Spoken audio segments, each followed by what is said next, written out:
Moi, je viens devant vous aujourd'hui vous présenter ce que mon mari et moi, on a pu faire pour les enfants qui sont dans l'orphelinat. Héros, je ne suis pas parfait, mais l'être humain est méchant, frère. Ah, Mais quand tu cherches un chien de compagnie, tu fais ton ami avec. L'être humain est méchant. Mon Dieu. Comme chez les blancs ici. En fait, comme on te disait, Noël, tu vois un peu, il faut laisser l'Angalaba. Ah, Clinton. Tu as beaucoup fait pour cette fille.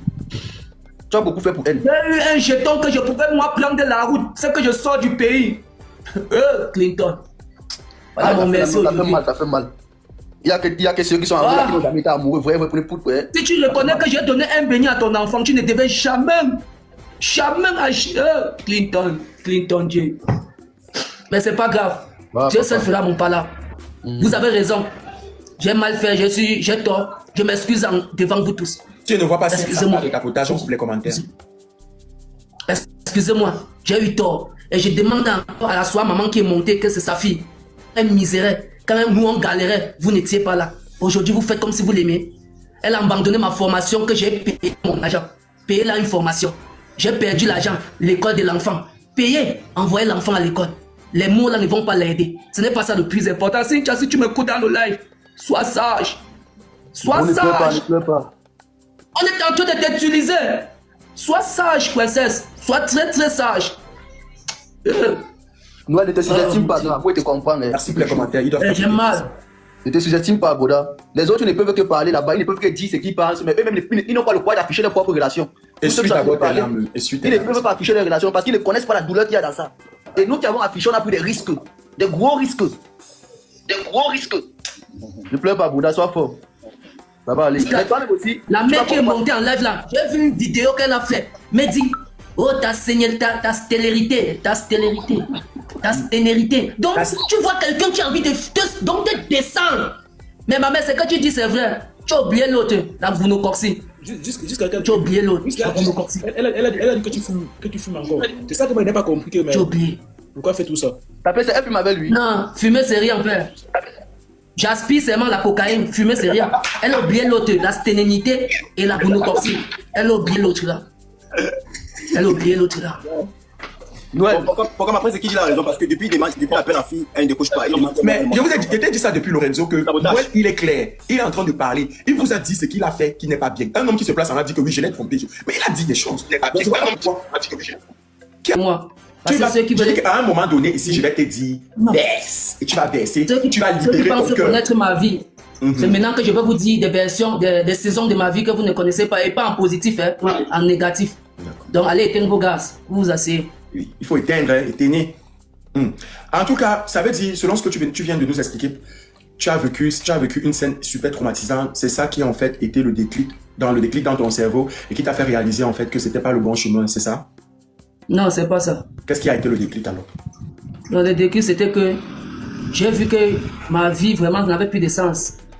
J'ai vu que mais depuis que je suis né, je suis venu au monde accompagner les gens parce que moi, ma vie, depuis que je suis petit, depuis l'âge de 10 ans, ma première prison, peut-être j'avais 12 ans, 13 ans, j'ai vu que mais toute ma vie, c'est prison, orphelinat, prison, rue.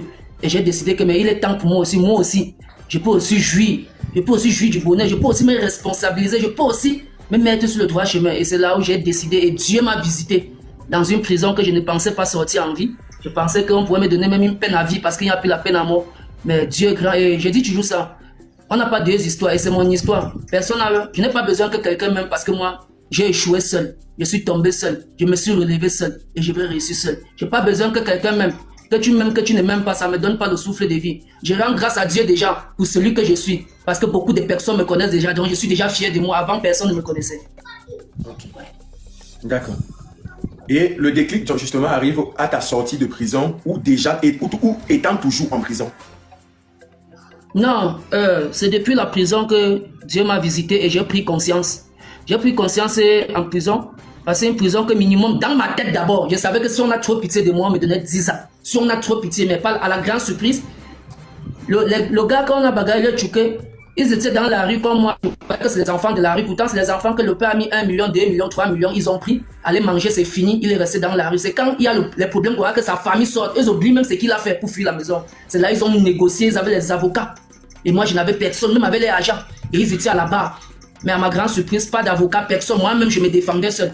Il y avait que le ministère public qui plaidait pour moi. Mais à ma grande surprise, je vois, on dit, monsieur Noël Clinton, là-bas, vous condamnez à 36 mois de prison avec une amende de 100 épouses. Mais de toute façon, j'ai jubilé là-bas. Ouais! On dit, merde, de mon fils, tu crois que tu es au quartier? C'est dit par mon père, monsieur le président, c'est la joie. Je ne m'attendais pas à ça. Donc, c'est là que j'ai compris que Dieu a un plan pour moi. Et je suis tenté de voir le plan là se réaliser car je vois les personnes un peu de l'extérieur partout qui me critiquent. Je comprends que je suis sur le bon chemin. Ok, bravo. Ouais. Bravo. Vous voyez, comme Noël dit souvent, le monde qu'il a vécu n'a rien à voir avec ce monde ici, tout simplement parce que vous vous rendez compte, quelqu'un jubile pour 36 mois de prison. C'est-à-dire qu'il sait qu'on va l'enfermer, mais il jubile pour ça. Vous comprenez que la vie a ses revers et ses réalités. Hein. Donc, bravo à Noël. Noël, tu dis toujours que tu es seul, que tu as été abandonné. La question est un peu délicate, mais puisqu'on est au tribunal du Soko et que tu as décidé de te livrer, on aimerait bien savoir, tes parents, ils étaient où dans tout ça? Bon, j'ai perdu mes parents très tôt, très jeune, le père, la mère. J'avais 10 ans.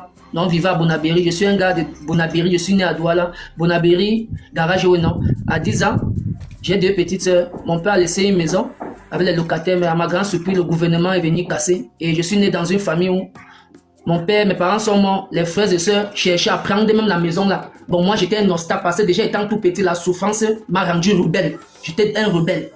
Et maintenant, j'étais un obstacle parce que là, disait que celui qui tentait de traverser le Mont-Pont, je le découpe. Bon, ça faisait en sorte que tout le monde me détestait. Et quand on a cassé le chenou, moi, je ne me voyais pas aller chez un oncle ou bien chez une tante parce que j'étais en compétition avec eux. Bon, j'ai préféré choisir la rue. Et tes petits soeurs aujourd'hui, elles sont là? Bon, mes petites soeurs aujourd'hui, j'ai 2 petites soeurs. Je suis sorti une 2e prison ou une 3e prison comme ça, je ne sais pas. Quelqu'un m'a fait part que ta petite soeur, la dernière, parce que moi, en tombant dans la rue, ma petite soeur, quand mes parents meurent, ma dernière petite soeur avait un truc comme 6 ans. Celle qui me suit avait peut-être 8 ans. Et moi, j'avais 10 ans. Je suis sorti une dernière, avant-dernière prison, peut-être 3e prison ou 2e prison. Quelqu'un me dit que je connais là où ta petite soeur est. Parce que, vous savez, ils étaient abandonnés à eux-mêmes. Et c'est les filles. Et ils étaient obligés de se lancer. Le premier homme qui venait, qui l'a fait manger peut-être un bon plat le matin, à midi, le soir, et qu'il a une petite chambre, et qu'elle voit là où elle peut dormir. Elle est obligée de céder. Et c'est comme ça quand nous les boys, quand on voit peut-être une gars comme ça, on les appelle balles perdues. Il y a personne qui dit tu fais quoi avec ma fille. C'est comme ça qu'il fracasse, il tape ça de toutes les positions. Je sors, je vois ma petite soeur, on me montre, elle vit dans une maison abandonnée, que quelqu'un l'a fait cadeau. Cadeau. L'eau vient, elle a accouché un enfant, l'enfant a 1 an, l'eau vient, elle met l'enfant en haut de la valise. J'ai eu mal, j'ai pleuré. J'ai supplié les mains jusqu'à quelqu'un à moi a aidé. J'ai trouvé une chambre à ma petite soeur à Bonabéry. Et celle qui me suit, elle est partie à Tchang là-bas. Elle a vu un successeur que ses parents sont morts, laissé une grande construction au village, au fond de Vomekao, c'est où là. Le boy aussi a vu une femme avec la chair. Personne ne dit que c'est ma fille. Il a bombardé, merde. Je vois ma petite soeur qui me suit, mon frère. Elle a au moins 7 enfants. L'autre a même, l'autre est dans la bassine, l'autre est rampé, l'autre est là. Les enfants sont blancs comme les maçons, mon frère. Comme si elle tape les papins. Je te dis, je regarde ma petite soeur, sa chaussure est finie un côté comme si elle est hackée, mon frère. Son mari, alors il est debout même. Je le regarde même, mon frère. La talon de sa paire est finie tout un côté, non? Ouais. Moi-même, encore que je sors de prison, avec les paires de miettes que je suis allé voir mes receleurs quand ils étaient dans la rue, je volais les trucs et payais. Quand ils sont de payer, pas les voir, ils m'ont donné en partant au village, là, il y avait un peu. Moi-même, je sors encore même là, il donne à son mari que paye quelques sacs de riz. Donc, c'est un peu tout ça. C'est un peu tout ça, frère. Ouais, toi aussi, tu nous expliques une histoire. Oh, en même temps, on est triste. En même temps, tu nous fais rigoler. Ouais, oh. Oh.